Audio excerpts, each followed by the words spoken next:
आध्यात्मिक देश है और बहुत बड़ी कृपाएं हम सब के ऊपर सिद्धों के, ऋषियों की, ज्ञानियों की, ध्यानियों की रही है। इसलिए हमारी परंपरा में, हमारी संस्कृति और सभ्यता में धर्म का एक बहुत बड़ा प्रभाव देखने को मिलता है और इस प्रभाव में हम रात दिन देखते हैं कि प्रत्येक कार्य में भगवान का नाम हमारे यहाँ तक के तिजोरी पर विश्व लाभ लिखते समय भगवान गणपति, रिद्धि सिद्धि और उनकी कृपाओं को याद करते हैं। आसमान से अगर बूंदें भी बरसती हैं तो हम कहते हैं कि राम जी की कृपा बरस रही है। एक दूसरे को अभिवादन करते हैं तो राम राम बोलते हैं, जिसका सीधा मतलब होता है कि दो बार राम राम कहते हुए कि तुम्हारे अंदर का राम और मेरे अंदर का राम एक ही है। मतलब मैं और तुम दो नहीं हैं, हम एक ही हैं, एक परमात्मा की संतान है। अपनी एकता को और अपने प्रेम को प्रकट करते हैं। सर्वे भवन्ति सुखिनः की कामना हम लोग करते हैं। यहां तक कि वसुधैव कुटुंबकम की भावना, इससे भी बढ़कर सबसे अधिक मान मां को दिया जाता है। तो हम लोग अपने देश को भी, भारत को भी भारत माता कहते हैं, गंगा को भी गंगा माता कहते हैं, गौ को गौ माता कहते हैं, विद्या को विद्या माता कहते हैं। यहाँ तक के पवित्र ज्ञान को भी वेद माता, गीता माता, स्तुता मया वरदा वेद माता मंत्रों में भी कहा गया। ये हमारी परंपराएं हैं, क्योंकि जिसको भी हम मान देते हैं और प्रेम देते हैं उसके पीछे ये शब्द हमारे जुड़ जाते हैं। संस्कृति को हम माता कहते हैं, सभ्यता को माता कहते हैं, विद्या को माता कहते हैं, धरती को माता कहते हैं, नदी को भी हम माता कहते हैं, गंगा हो, यमुना हो, सरस्वती हो। तो एक ऐसे परिवेश में भारतवर्ष और यहाँ के रहने वाले लोग जीवन जीते हैं जहाँ धर्म और अध्यात्म इतना महत्वपूर्ण है कि कसम खाने के लिए भी हम लोग गौ की, गंगा की, गुरु की, गीता की कसम खाते हैं। हमारे ग्रंथों में भी, अदालत में भी खड़े होकर जिसकी कसम खाई जाती है वो हमारा ग्रंथ गीता है।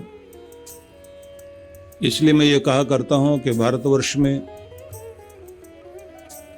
अगर श्रद्धा और भावना की बात करें तो जैसे पूरी दुनिया में हिमालय एक है, दूसरा हिमालय नहीं है, और पूरी दुनिया में गंगा भी एक है, दूसरी गंगा नहीं है, इसी तरह से पूरे संसार भर में गीता भी एक है, दूसरी गीता नहीं है। गीता से बढ़कर और कुछ पावन पवित्र ज्ञान का स्वरूप नहीं दिखाई देता। और इसी रूप में हम लोग जो इन दिनों चर्चा को आगे बढ़ाने के लिए आधार बनाएंगे वो हमारा यह पवित्र ग्रंथ होगा जिसे हम लोग भगवत गीता के रूप में जानते हैं। भगवत गीता वह अद्भुत ग्रंथ है जिसको हम ऐसा मान लें कि भगवान श्री कृष्ण ने गीता के माध्यम से ही आशीर्वाद दिया कि जिससे विजयश्री प्राप्त हुई अर्जुन को, पांडवों को। तो ऐसा लगता है कि भगवान ने अपना वो आशीर्वाद गीता में अर्पित कर दिया कि जिसे भी अपने जीवन में विजय प्राप्त करनी हो, सफलता प्राप्त करनी हो, तो उसे अपने जीवन में गीता लानी चाहिए। गीता जीवन में आ गई है तो सफलता तो जरूर आएगी, इसलिए जीवन को सफल करने का ग्रंथ गीता है। तो आप ये समझ सकते हैं कि भारतीय जिस पर गर्व कर सकते हैं वो ग्रंथ गीता है। और इस रूप में भी समझ लीजिए कि अगर मन बुझ गया हो, निराश मन में अगर आशा का संचार करना है तो गीता की शरण में जाना चाहिए। क्योंकि अर्जुन निराश हो चुका था, हताश हो चुका था। जब कुछ भी सहारा ना दिखाई दे और सहारे की तलाश आपके मन में हो तो गीता की शरण में जाना चाहिए। मन कायर बन जाए और वीरता की जरूरत है तो गीता की शरण में जाइए। अगर आप ये समझते हैं कि हम हर चीज में भागने लग जाते हैं, सामना नहीं कर पाते, तो पलायन को अगर जागरण में बदलना है तो फिर गीता की शरण में जाना चाहिए। गीता ही आपको जागरण का मंत्र देती है। और अगर हम ये सोचते हैं कि मरण धर्मा को अमृत का संदेश किसी चीज से मिल सकता है, तो अमृत का संदेश देने वाला ग्रंथ भी गीता है। इससे भी अद्भुत बात तो यह है कि गीता के कारण ही राज्य ऐश्वर्य की प्राप्ति हुई पांडवों को। अगर आप चाहते हैं कि आपकी जिंदगी में समृद्धि आए, सुख और समृद्धि की कामना है, तो फिर गीता की शरण में जाना चाहिए। अगर अपना जन्म सुधारना है तो भी गीता की शरण में जाएं, और अगर अपना मरण सुधारना है तो भी गीता की शरण में जाएं। मरण सुधारने के लिए भी गीता है और जीवन सुधारने के लिए भी गीता है। अद्भुत बात तो यह है, गीता में ये जो एक संदेश संजय के मुख से कहलाया है, जहां संजय ये कहते हैं, गीता उन्होंने जो कुछ सुनी थी आगे धृतराष्ट्र को सुनाई, लेकिन अपना एक मत दिया। और वो मत ये है कि यत्र योगेश्वरः कृष्णो यत्र पार्थो धनुर्धरः तत्र श्री विजयो भूतिर्ध्रुवा नीतिर्मतिर्मम। मतलब कि ये दो जहां हों, अर्जुन और कृष्ण, इन दोनों का एक जगह होने का मतलब है कि वहां पर श्री मतलब समृद्धि, विजय मतलब सफलता।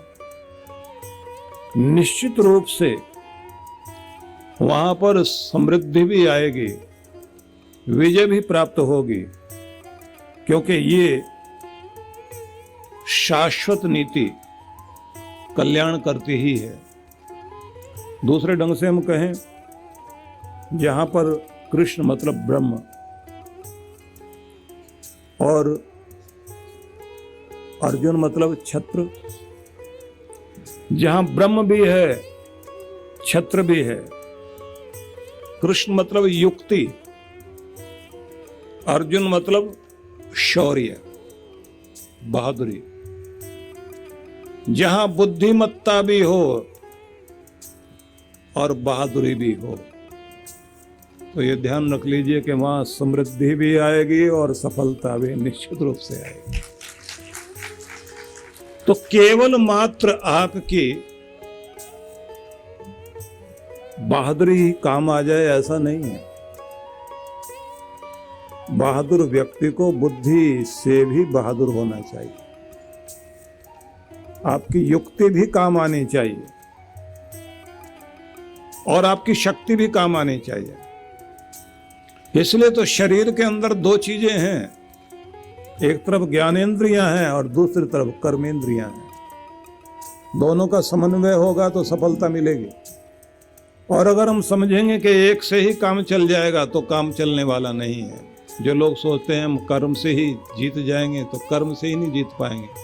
ज्ञान जरूरी है। जो सोचते हैं ज्ञान से जीत जाएंगे लेकिन कर्म ना हो तो भी अधूरे रह जाएंगे। तो जीवन में दोनों चीजें बहुत जरूरी है, क्षत्र भी चाहिए और ब्रह्म भी चाहिए। दोनों के कारण ही आपके जीवन में सफलताएं आएंगी।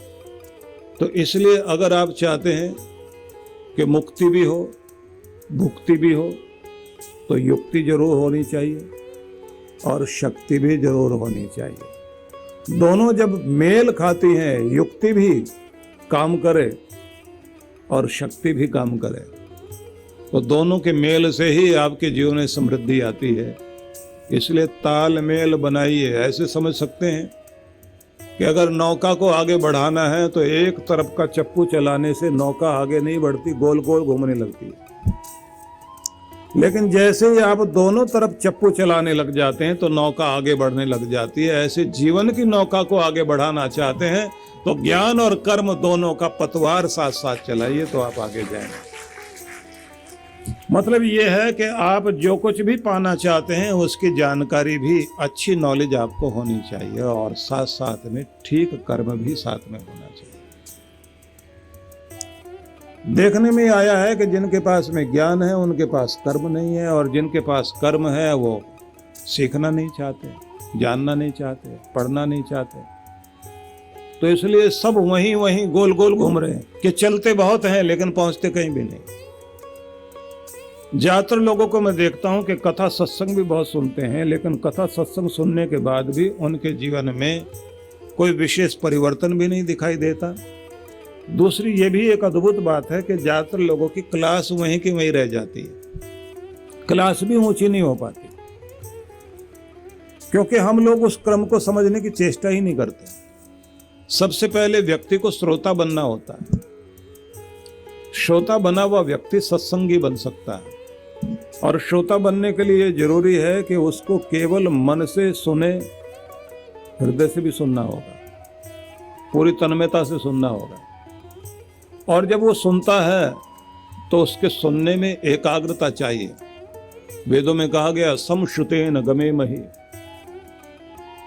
हम श्रद्धापूर्वक भावना के साथ सुने और उसे हृदयंगम कर लें, उसे हृदय में बैठा लें, भावनाएं बैठ जाएं। पुराणों में जैसे कहा गया है कि महाराजा पृथु ने भगवान से आशीर्वाद मांगा था कि आप कृपा करके मेरे ऊपर ये आशीर्वाद दे दीजिए कि सिर्फ 2 कान दिए हैं, मेरे शरीर में हजारों कान लगा दीजिए। अब हजारों कान लगाते ही आदमी कुरूप हो जाता है। अगर किसी के शरीर में हजारों कान हो जाए तो कुरूप हो जाएगा ना। लेकिन उसका मतलब यह था कि केवल आप 2 कानों से ही आपकी महिमा सुनो, इससे मेरा कल्याण होने वाला नहीं है। मेरे रोम रोम में आपकी कथा और आपका प्रेम बस जाए भगवान, वो आशीर्वाद मुझे दे दो। सबसे पहले तो आपको सुनना आना चाहिए, और जब सुनने के लिए बैठें तो आपके पास में ये ध्यान रखने की बात है कि मन जहाँ सत्संग में आप बैठे हैं, आपका तन वहाँ बैठा है तो आपका मन भी वहाँ बैठना चाहिए। जब आपका मन वहाँ बैठता है तो फिर बात इतनी नहीं, आपका हृदय भी वहाँ बैठना चाहिए। मन से और हृदय से भावनात्मक होकर के आप रस लेकर, पूरे भाव विभोर होकर भगवान की चर्चा सुननी चाहिए। तो पहली तो कसौटी ये है कि अच्छे श्रोता बने। उसके बाद में ये कहा गया है कि फिर आपको विद्यार्थी बनना चाहिए। विद्यार्थी बनने का मतलब ये होता है कि जिज्ञासु बनना। जिज्ञासा रखो कि बताया क्या गया है। अब जैसे मैंने अभी जितना बोला है उस पर जब आप ध्यान देंगे तो अभी तक आप सुना, विद्यार्थी बनते ही आप उसमें से चुनना शुरू करते हैं, क्योंकि ये बड़ा महत्वपूर्ण है। सुनने के बाद चुनना जरूरी है और चुनने के बाद गुनना जरूरी है। मनन शुरू हो जाए तो जैसे आप चुनाव करेंगे तो आपको ये लगेगा कि सबसे पहली बात ये कही गई है कि पूरी दुनिया में जिस ग्रंथ पर हाथ रखकर कसम खाई जा सकती है वो गीता ग्रंथ है। दूसरी बात आपने, क्योंकि आप चुन रहे हैं, आपने ये सुना कि गीता वो ग्रंथ है जिसके माध्यम से व्यक्ति अपने जीवन में विजय भी प्राप्त करता है, सफलताएं प्राप्त करता है, समृद्धि को प्राप्त करता है, जन्म को सुधारता है, मरण को सुधारता है, क्योंकि ये आपको भागने की शिक्षा नहीं देती, ये आपको जागने की शिक्षा देती है। हम उस ग्रंथ के साथ अपने मन को जोड़ रहे हैं जो हमारे जीवन में जागरण को लेकर आएगा। यह ग्रंथ हमारे जीवन के पलायन को भगा देगा। हमारी भगोड़ा संस्कृति नहीं है, हमारी संस्कृति तो प्रत्येक स्थिति का सामना करके, डर पर काबू पा करके, उस पर पांव रखकर जीने की संस्कृति है। तो आप जब ये सुनते हैं, समझते हैं, तो अंदर खलबली मचती है, क्योंकि आप अब सुना जो उस पर चिंतन शुरू कर चुके हैं। जब आप चिंतन करने के लिए बैठ गए तो आपको ये पता लग गया कि जीवन भी जिससे बन जाए, मरण भी जिससे सुधर जाए, वो ग्रंथ गीता है। फिर इसी के बारे में सुनते सुनते आपको ये समझ में आया कि पूरी गीता जिसने कही वो तो कृष्ण है और जिसने सुनी वो अर्जुन है, लेकिन साथ में सुनने वाला संजय भी तो था। संजय से जब पूछा गया कि आपको क्या समझ में आया, उसने ये कह दिया कि मुझे तो ये समझ में आया कि जहाँ पर योगेश्वर कृष्ण है और वीर धनुर्धर अर्जुन है, मेरा तो मत ये कहता है कि वहाँ विजय भी है और श्री भी है, सफलता भी वहाँ पर है और समृद्धि भी वहाँ पर है। अब प्रश्न ये आ गया कि सिर्फ केवल इतनी तो बात नहीं है कि अर्जुन और कृष्ण जहाँ हैं, ब्रह्म और क्षत्र जहाँ है, ब्रह्म ज्ञान है, ब्रह्म भक्ति है, ब्रह्म भगवान है, जहाँ भगवान का नाम भी है और साथ में शौर्य पराक्रम भी है। मतलब प्रार्थना भी चाहिए, पुरुषार्थ भी चाहिए, कर्म भी होना चाहिए, ज्ञान भी होना चाहिए। अब जैसे जैसे आप विद्यार्थी वाले काल में पहुंचे, क्योंकि सत्संग तो सब लोग सुनते हैं, सुनने के बाद में आप विद्यार्थी हो गए तो अब चुन रहे हैं, तो इसका मतलब आप ये चुनने लग गए कि जीवन में दो चीजें बहुत जरूरी है। एक तरफ ज्ञान भी चाहिए, ठीक जानकारी भी चाहिए, दूसरी तरफ आपको ठीक ढंग से पुरुषार्थ भी करना चाहिए। इससे क्या होगा कि जिस भाग्य को सौभाग्य में बदलना चाहते हैं उसके लिए दो चीजें बहुत जरूरी है, एक तरफ ज्ञान और एक तरफ कर्म, दोनों का समन्वय चाहिए। प्रार्थना भी चाहिए और पुरुषार्थ भी चाहिए, दोनों का समन्वय हमारे भाग्य को सौभाग्य में बदलेगा। तो आप सुनते सुनते विद्यार्थी बन गए। विद्यार्थी बनने के साथ साथ में अब अगली कड़ी शुरू हो गई, साधक की। आपने जो कुछ सुना था, जो उसमें से चुना था, जो उसमें मनन करने के बाद में सार निकाला, अब सार तत्व क्या आ गया? मुझे ब्रह्म की ओर भी चलना है, क्षत्र की ओर भी चलना है। मेरी शुरुआत ब्रह्म से होनी चाहिए, सुबह भगवान की भक्ति से होनी चाहिए, और मेरे पूरे दिन में क्षत्र, कर्म, शौर्य, साहस भी चलना चाहिए। भगवान का नाम लेकर अपने कर्म में मुझे लगना है। भक्ति योग और कर्म योग का समन्वय बैठाऊंगा। अब आप साधना में आ गए। अब ये साधना क्या है कि आपके कर्म की साधना भी शुरू हो गई, ज्ञान की साधना भी शुरू हो गई। सुबह सुबह आपने भक्ति की और पूरे दिन में आप क्या कर रहे हैं? जो भी कर्म आप कर रहे हैं उसमें भगवान को साथ जोड़ रहे हैं, इसलिए आपका प्रत्येक कर्म पूजा बन गया। और जब आपका कर्म पूजा बन गया तो प्रत्येक कर्म आपको भगवान की तरफ लेकर जा रहा है और आपकी जिंदगी धन्य हो रही है। आप विचार कर देखिए, जैसे जैसे आप भगवान से जुड़ते चले गए, या मैं कहूंगा कि साधक बनने लग गए, तो पूरे दिन साधक का मतलब होता है जो अपने जीवन पर प्रयोग शुरू कर चुका है, जो जिंदगी की प्रयोगशाला में अपने ऊपर कुछ नए नए प्रयोग करते हुए आविष्कार कर रहा है, जो नया रिजल्ट लेकर आ रहा है, जो नया परिणाम लेकर आ रहा है, जो जीवन के अंदर नए फूल खिलाने के लिए तैयारी कर चुका है कि अब तक जो कुछ मैंने किया उसका कुछ परिणाम तो दिखाई देना चाहिए। अब वो परिणाम क्या होगा? जैसे जैसे आप साधक बन गए और आपकी साधना शुरू हो गई, ज्ञान का और कर्म का समन्वय शुरू हो गया, तो आप सबसे पहले धैर्य वाले बनोगे, विचलित होने वाले नहीं। धैर्य वाले बनने का मतलब ये होगा कि आप अभी तक तो बहुत जल्दी घबरा जाते थे, अब आप हौसला रखते हैं, कोई भी समस्या आ गई, अब भागते नहीं, स्थिर होते हैं और आप कहते हैं पहले ठहरें, देखें, समझें, सामना करेंगे, ठीक करेंगे। और फिर आपके मन में एक विश्वास जागता है कि ऐसा दुनिया में कोई ताला नहीं जिसकी चाबी नहीं, और ऐसी कोई समस्या दुनिया में नहीं है जिसका कोई इलाज नहीं। इलाज है, खोजने की जरूरत है, थोड़ी कोशिश करनी पड़ेगी, बात तो बनेगी। देर लग सकती है, अंधेर नहीं होगा, रास्ता बनेगा ही।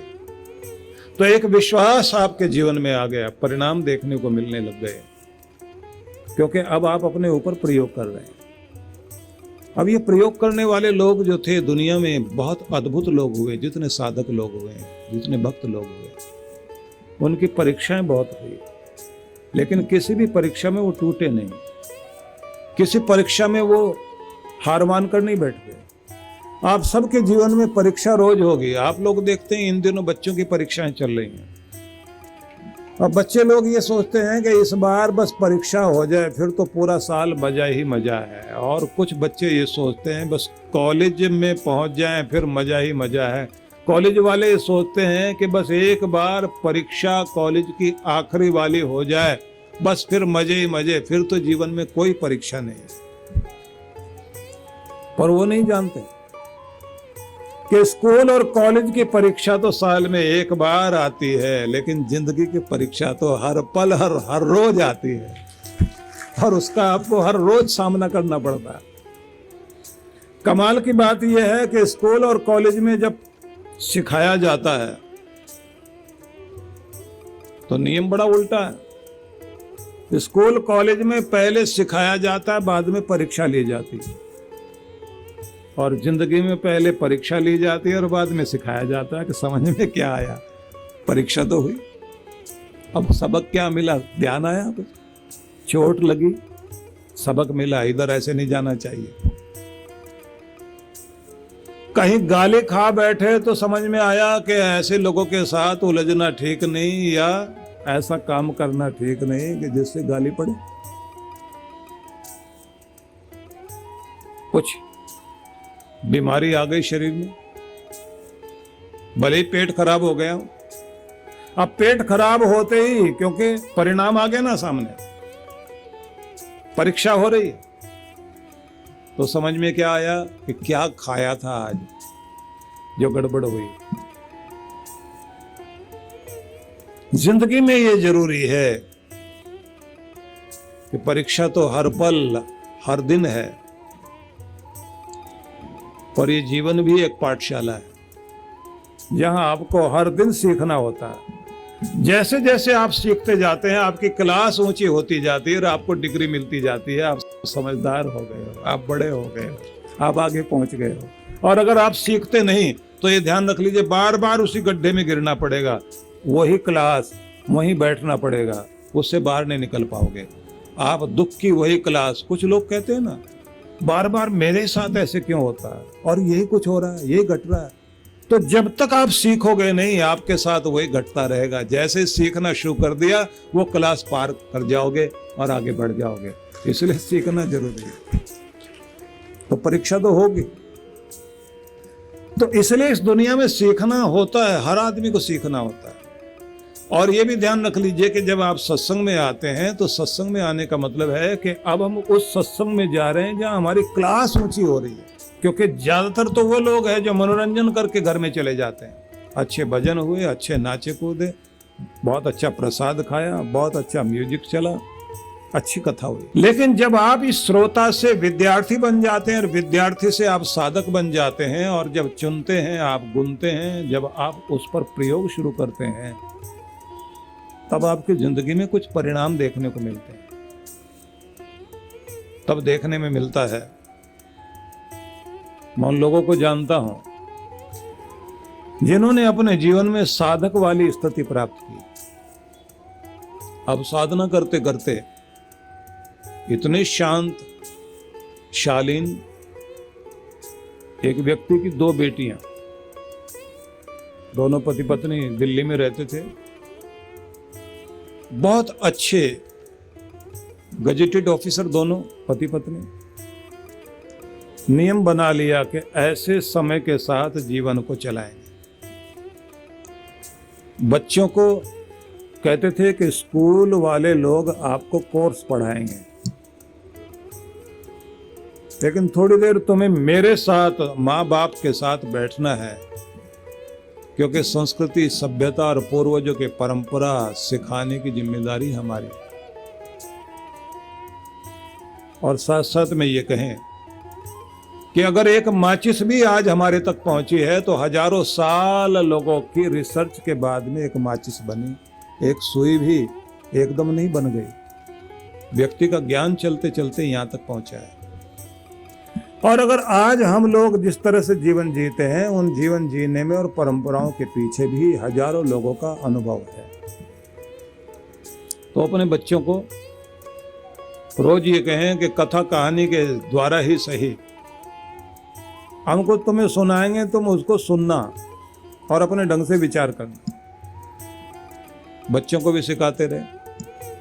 अब दोनों बच्चियां पढ़ लिख गई, इनकी भक्ति भी रोज चले, अपना जो है जाकर के ऑफिस में काम करके आए, शाम को कुछ ना कुछ सेवा का कार्य भी करते जाए। होम्योपैथिक ट्रीटमेंट करते थे ये, तो शाम के समय में इनके पास में मरीजों की भी बहुत लंबी लाइन लगती थी। उसके बाद कहते थे कि अब टाइम हमारे बच्चों का है, उनके साथ बैठेंगे। अच्छा पढ़ते थे, उनको सुनाते थे। सुबह बहुत जल्दी उठ जाना, रात को 10 बजे उनका गेट बंद हो जाता था। कोई मेहमान आए तो बाहर लिखा हुआ होता है कि कृपया 10 बजे के बाद में डिस्टर्ब ना करें, क्योंकि हम अपना नियम नहीं तोड़ना चाहते। बहुत पक्के नियम के थे। उनके बच्चों की शादियां हो गई, विदेशों में रहने लग गई दोनों बेटियां, और इधर ये रिटायर हो गए। अब सेवा करते करते जीवन ऐसा हो गया, लोग उनको महात्मा कहने लगे। एक दिन पति की मृत्यु हो गई। अब जैसे मौत हो गई तो सूचना दी गई बेटियों को, बेटियां आई। अब इसने, महिला ने पूरा श्रृंगार किया अपना, गहने पहने, अपनी बच्चियों से कहा कि बेटा हम दोनों साथ साथ जिए हैं और अब प्रयाण भी साथ साथ होगा, और इतने बजकर इतने मिनट पर मेरे भी प्राण निकलने वाले हैं। शोक नहीं मनाना, बैठ के प्रार्थना करो। अब बच्चियां कहती हैं कि माँ तुम इतनी दुखी मत हो, पिता चले गए हैं, उनकी अंतिम यात्रा को हमने पूरा करना है, उनको विदाई देनी है। वो समझाती है, कहती है देह का ये अंत होना है, लेकिन हम अब तक बहुत शांति और आनंद से जिए हैं, अब उसी आनंद में समाहित होना है। कोई मोह नहीं रहा, किसी का कोई लगाव नहीं रहा। और तुम्हारे पिता ने भी 1 महीने से, मैं भी साथ जाती थी, सब लोगों से, रिश्ते नाते वालों से, सबसे मिलके आ गए, सबके आगे हाथ जोड़ लिए। जिनसे कभी अपनी जिंदगी में कुछ कड़वाहट हो गई थी उनसे माफी मांग ली। अब विदाई की बेला है।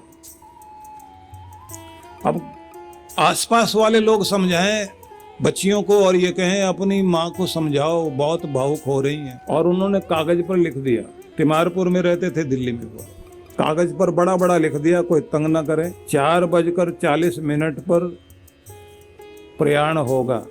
आश्चर्यजनक बात यह है कि जैसे वो जमीन लीप पोत कर बैठी थी, बैठे बैठे वहीं प्राण निकल गए। 2 अर्थियां चली उस घर से एक साथ, और मुट्ठी में देखा एक कागज है, तो वो कागज खोला गया तो उस पर लिखा हुआ था, इस देह के लिए कोई शोक नहीं करना। मुझे पता था कि मैं आज उनके पीछे पीछे जाऊंगी, हमारे लिए कुछ भी और करने की जरूरत नहीं है, क्योंकि हम जिंदगी से संतुष्ट होकर जा रहे हैं। जो भगवान ने दिया उसका धन्यवाद करते करते जिंदगी बीत गई। अब आखिरी धन्यवाद प्रार्थना के रूप में करके विदाई ले रहे हैं, इसलिए हमारे लिए कुछ करने की जरूरत नहीं।